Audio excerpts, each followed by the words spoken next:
Hello there, Joel here, Devon Dice, and for this video I want to state that I actually recorded this back in October 2021, so it's a little bit out of date. It took a while for me to edit, and then by the time I'd finished I was in the processes of moving house and it just got forgotten about until now. So it's out of date, but it's still kind of relevant. Please enjoy it. And hopefully now I can get up to date because I am in my new house, which is quite good. So yeah, hope you do enjoy the video still.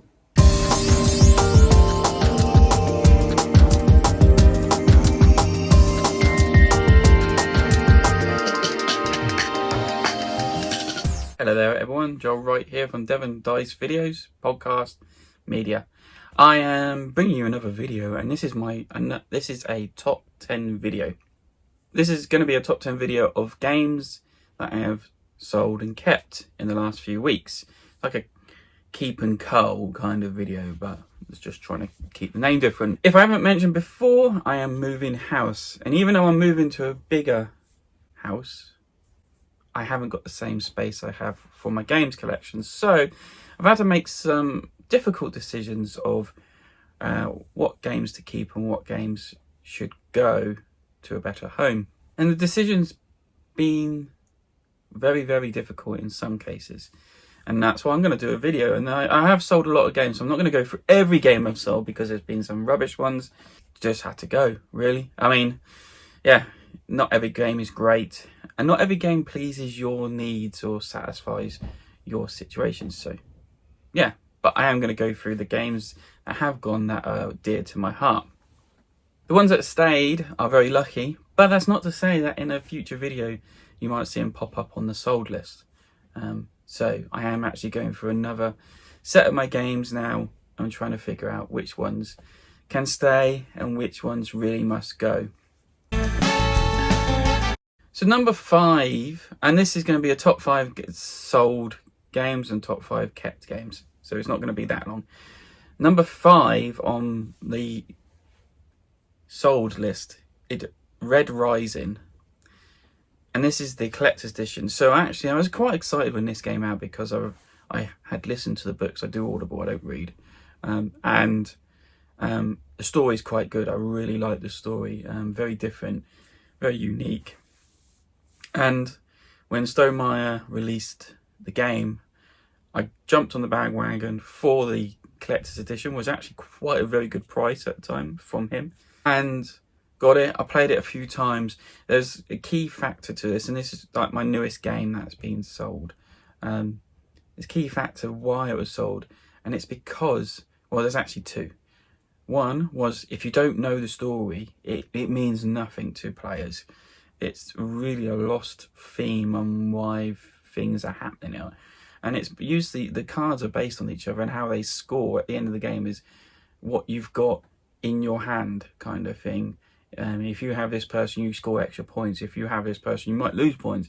And like, to people, that doesn't make any sense of why having this certain person in this thing or these colours in this with this card helps you out more. That's a little bit, because there's a lot of games like that where the theme won't hit people in the right way because they don't know about it. But the other trouble is there's a lot of text, and nearly every card is unique. So every time a new card comes up, everyone's got to read it. Everyone's got to work out whether they need to, they want it in their hand or whether they can leave it. And some of the times it's really hard to distinguish. A lot of the time, but like I said, it needs to. Some cards might need to be with a certain person. They'll be like, "Well, who's this person?" And he says, "Oh, it's a character." So you need to go through the deck, but the trouble is the deck is quite thick and you don't go through every card all the time. So if you're thinking, oh wow, this card is great, it's going to earn me like 30 points if I can get this other card, but you might never see that other card. So that's another issue. So basically there's 3 things wrong with it. The theme, if you don't know it, the text, too much. There's a lot of text to read and understand how it works, and then basically how digging through the deck, basically you might need to really burn through the deck, and it just felt tedious, and it didn't sit. I mean, people said they enjoyed it. but it wasn't one that people were like, let's bring it out again. And to really, I was like, even I didn't really enjoy it. So yeah, it had to go. So yeah, number 5 is Red Rising. It's a shame. And if you got the collector's edition, there's a few massive issues with it. I mean, he tried to up the content and the components in it really great. You got these card stands where your cards will sit across in front of you. Trouble is, they weren't weighted properly, and all the time players' cards will fall over with a puff of air coming out of them, or if they might just breeze past the cards to pick up another one, it'll just fall over. So then everyone saw what that was in your hand. That was a shame. And then they used these metal tokens, which were great. They were solid. They would kill someone if you like flung it at them. But because there's 6 colours and you're trying to make 6 metal types of colours, it was really hard to distinguish between blues and greens and reds and what was the other colours? Blues, greens. There was another, I can't remember all the colours now, but it was really, really hard to distinguish between the colours at some points, and you might be moving the wrong person, or you might be having to look in a different direction at the light of it. So again, great components, great. The insert was great, except for it didn't hold everything in place, which was like, what's the point of the insert? So there was actually so many factors wrong with it that I actually said to people I would probably prefer to go for the retail version for the components, because they used wooden components, and so the colours were easy to distinguish. It didn't have an insert in it, so it didn't feel like a waste. And I said I probably would have gone through that, and that's the only thing people were missing out from the collector's edition, is the component upgrade. And to be honest, it wasn't worth that component upgrade. It actually brought flaws to the game than it really did. So there's actually I said there was 2 things wrong with it. There's actually quite a lot wrong with it. So it's a shame it had to go. I didn't really want to let it go, but it had to go in the end. It had to make space. So yeah, number 5, Red Rising, the collector's edition.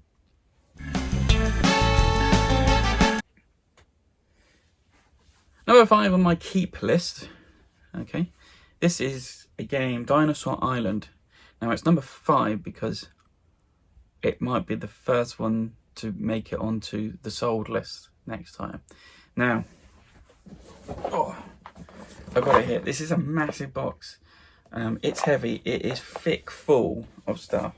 And not only that, this is retail, but I've actually got the upgraded stuff from the Kickstarter, because I backed the 2nd edition Kickstarter for the upgraded pieces and the expansion, which I've got somewhere. I think it's behind me actually. I've got somewhere, and even though I loved the game, I bought it actually at Essen when I went, and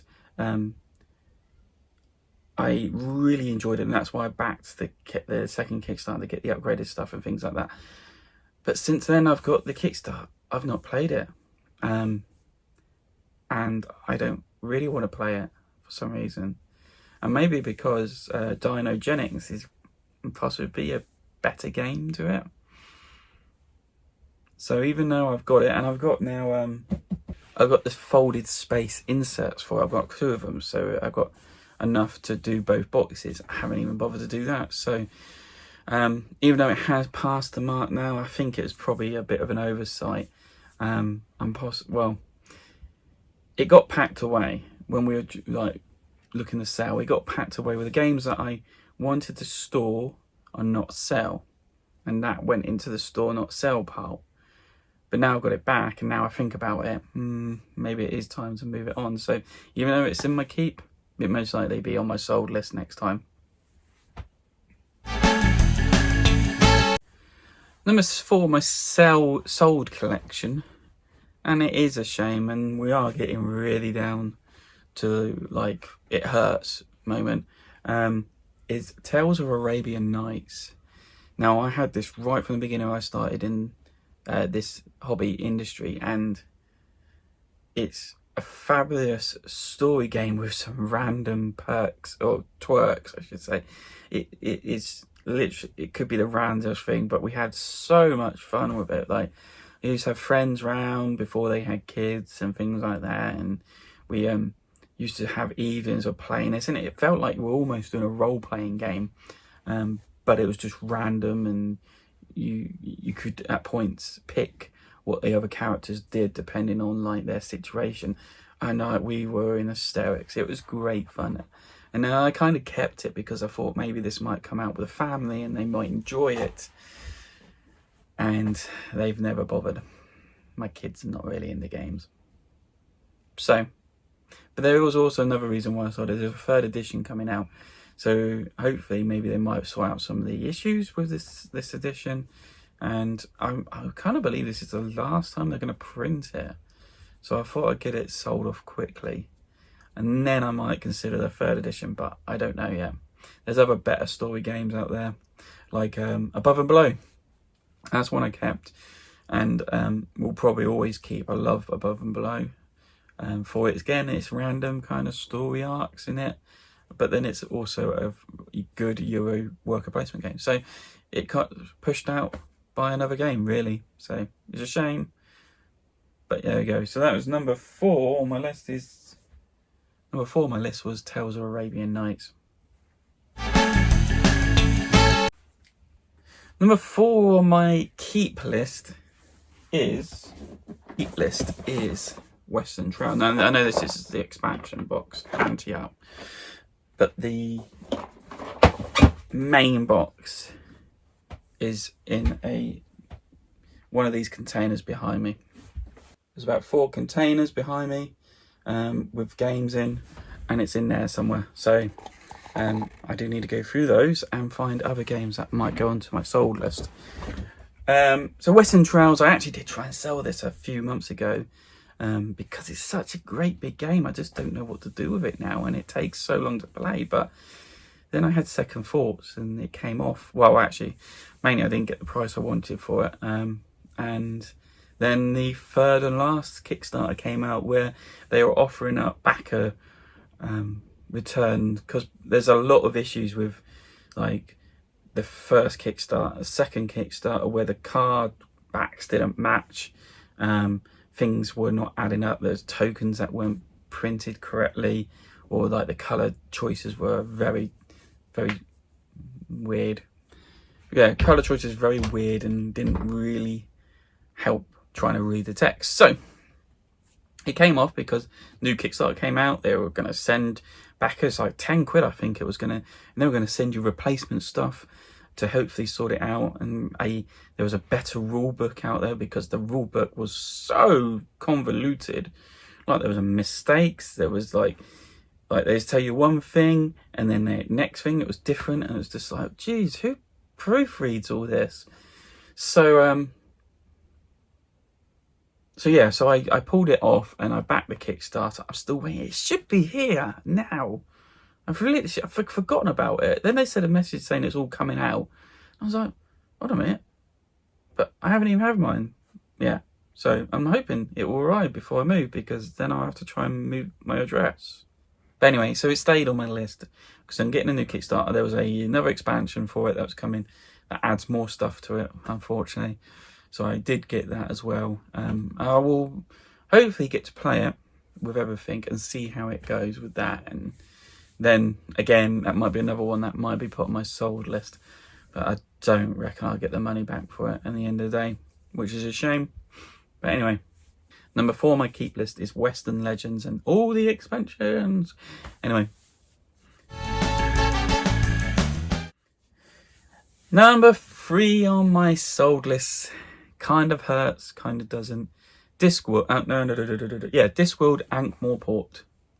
Now this is a game that is highly sought after, and it's kind of one of the reasons why I put it on the list. I had this game right from when it came out. My mum and I kind of a fan of the book. My mum, massive fan of the books. I read a few of them. I do like the stories, but I think I'll probably just might go back to listen to them, like I'm doing with Harry Potter. Love that. Anyway, so yeah, Discworld Ankh-Morpork. It's out of print. It's a game that's highly sought after because it's out of print. There is no way this is coming back into print, I don't think. Mainly because like the rights of it, they won't give the rights back to the original publisher or something like that, and it's all a bit messy. So there is another alternative like Nancy. Oh, what's that? So it's set in Victorian times. Nancy something, I can't think now. Nancy Drew? Can't be Nancy Drew. But anyway, so there's another alternative you can get if you really want to play this game. It's a good game. I quite like it. It had some little bits, iffy bits in it. And me and the wife, that was like one of the games when the kids were young that we played quite a bit, because it was easy to play. The wife really enjoyed it, and yeah, it was fun, even at 2-player. And so I gave her the decision, and I said, "Can we sell this?" I said, and I did highlight we might be able to get a bit more for it, and she said, "Yes, of course, that's fine. I'm not bothered." So it got sold, and I did get a good reasonable price for it. So I'm happy all around. It does hurt a little bit because I am a collector, and some games I will not get rid of, even if they are asking for like double the price. Yeah, this one just kind of said enough's enough. I don't really need it in my collection anymore because I don't see myself playing it anymore. So that's number 3 on my sold list, is Discworld Ankh-Morport. Number 3 on my keep list. Now this, I really like this game, but it has some issues with it. Outlive. Now Outlive is a great game. When I played this by Boutjadjour, when I played this, I played someone else's copy and loved it. It was brilliant. Then I think Meeples Corner, plug for Meeples Corner, came out with, they do like a offers page, and it was really, really cheap. And I was like, no, I've got to snap that up. And it was just like, I think it was less than £15. I was like, that's amazing. So I had to snap it up. So I snapped it up, and then actually an expansion came out, which was great, and I actually had to order it from overseas, and it came, and it just adds another great level to it.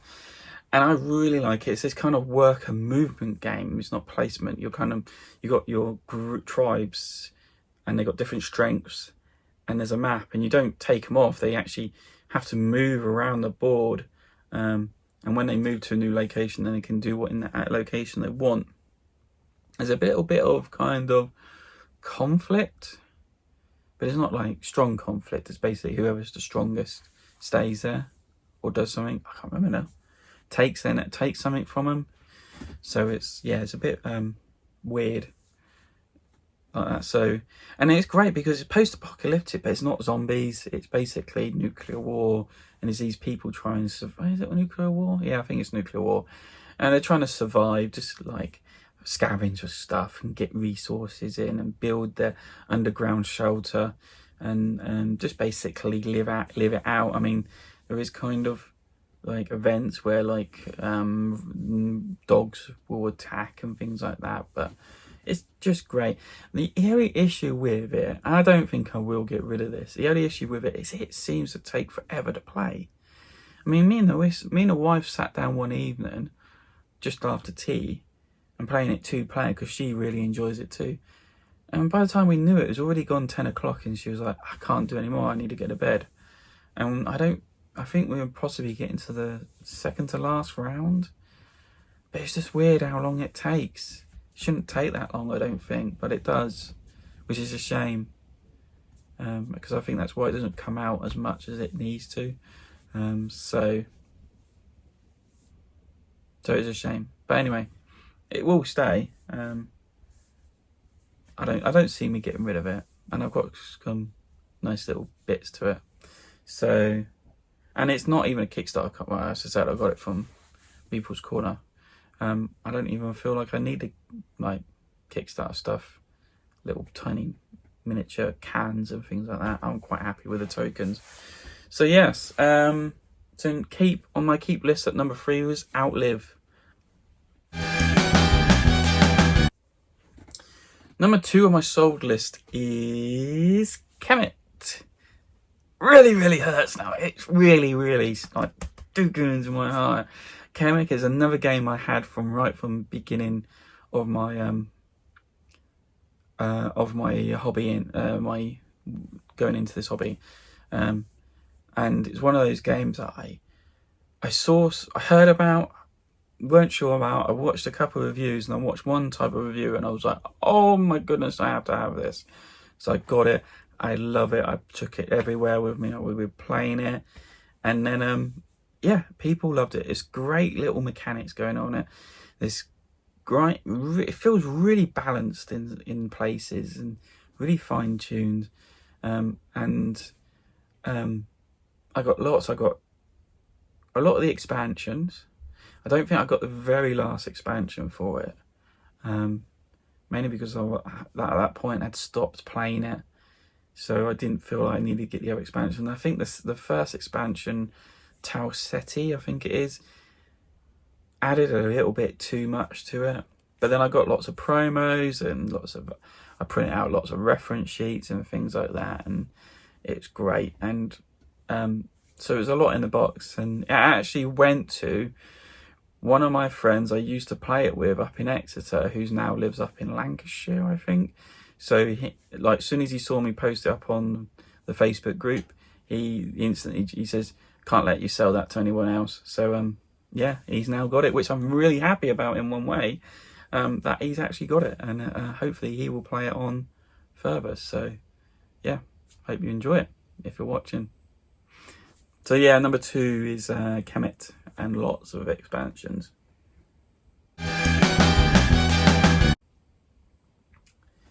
Number 2 in my keep list, Crisis. I haven't played it for a while, but actually it's a really good worker placement game. Quite possibly might make it sometime on a sold list, but not recently. I've got the expansions, all the promos, and I think another reason why I don't think I get rid of it is you can see there I get named as Big Thanks for it. I don't know why. I literally sat there one evening at UK Games Expo. Jesus, it must be going back in like 2015, 2016 when this was coming out. We sat there, we played a couple of rounds just to see what the game was. We actually had a great time, big laughs. It was like nearly midnight by the time we finished. Me and Tom, who was with me at the time, had to drive home because we had to be somewhere on Sunday morning. So we literally played a game up until gone midnight. We were last in the halls, I remember that. They wanted us out, and we had a great time. We said, yeah, I'll be there, I'll back it, kind of thing. So I think it went to Kickstarter. Just let us know. We done a little review of it, the best we could, and of what we played. And for some reason we get our names in it. So I think that's the reason why it stays in my collection. I actually do like the game, and if I got a chance to play it, I would play it again. But yeah, it's funny. I think it's a little bit one of my dear to heart things of why it stays in my collection. So yeah, so staying in my list at number 2 is Crisis by Ludicreations.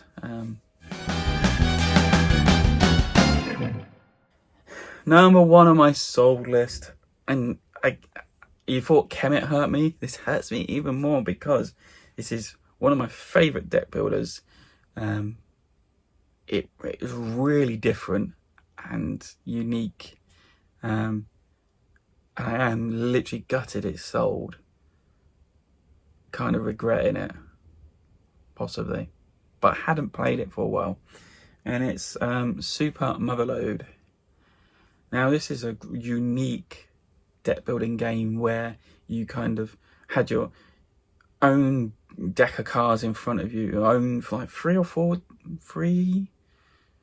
like decks that you bought from. No one else can buy from them. And the only way to buy from it is drilling down through the surface of Mars and collecting gems. and then putting these gems on top of these cards.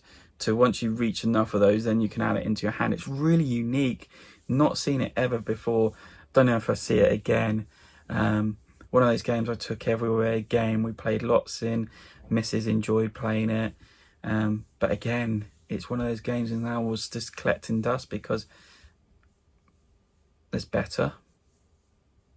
I mean, if I wanted to play that or Clank, I'll pick Clank. If I want to play that or something else, it is just, I think it will get dominated by other games that I might want to play. And it's a shame. It is a good game, very unique. And it does really hurt that it's gone. But I think I might get over it after a while. It's fine. It's fine. And unfortunately, on selling it, the buyers contacted me and said there's a token missing, which I'm gutted about. But also, I did explain to it, it's probably long gone. Whoops. Anyway, so number 1 on my sold list is Super Motherlode by Roxy Games. They did bring it in. It was first edition as well. It wasn't the second edition, which just had new artwork. So I possibly can pick it up again, second edition. So yeah, shame. Last of all, on my keep list, and wasn't my choice of keeping it. Trains. Not my choice. Trains is another deck building game. Some people say it's one of the finest deck building games because it's got trains in it. It's got deck building in it, and the reason it's kept is because I've been trying to sell it for a while, but the missus says no, she loves it. It's an empty box also because I've got the expansion with all the stuff in it up in the house, but she won't let me sell it. Even though we played it at 2-player recently, just to like do it again, it doesn't hit the mark at 2-player. It's really difficult, I feel, at 2-player, and it almost feels like it needs some kind of AI mechanic in there. And I've been trying to look around to see if there is some kind of someone's come up with AI.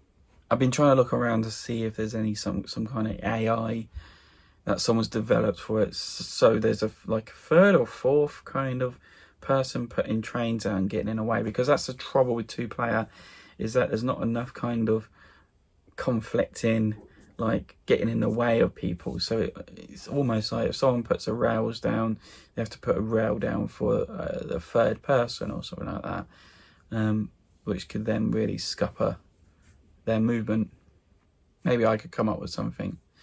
But it is a fine deck building game, and I really, I mean, they've only brought out 2 card expansions, which is great. It just gives enough. And then there's a couple of extra boards you can buy, which I've got. And there is 2-player boards on there, but even that, it just feels a bit kind of... So it's not a game I would have kept. I probably would have tried to sell it a while ago, but the missus won't let me. So I had to give her some kind of veto on something, and she picked that. So yeah, that's why it stayed. And we had more players, probably would have enjoyed it more. I just don't think it really works as 2-player unless I can come up with some kind of extra player that just then gets right in the way. So yeah, that's it. So that's my top 10 games I've kept and sold in the last few weeks. I'll probably do another one later on when I've done another big cull, which that I am actually compiling a list of now. So I thank you for watching. If you enjoyed this video, let me know in the comments of your thoughts of my list, the games I've sold or kept, and maybe tell me I'm being stupid with the ones I've kept. But also, I don't know, tell me what you've brought recently and regretted, or sold recently and regretted. I've been Joel Wright. Please like and subscribe to this video. It all helps me in the future. You've been watching the video from Devon Dice, and I say good night to you.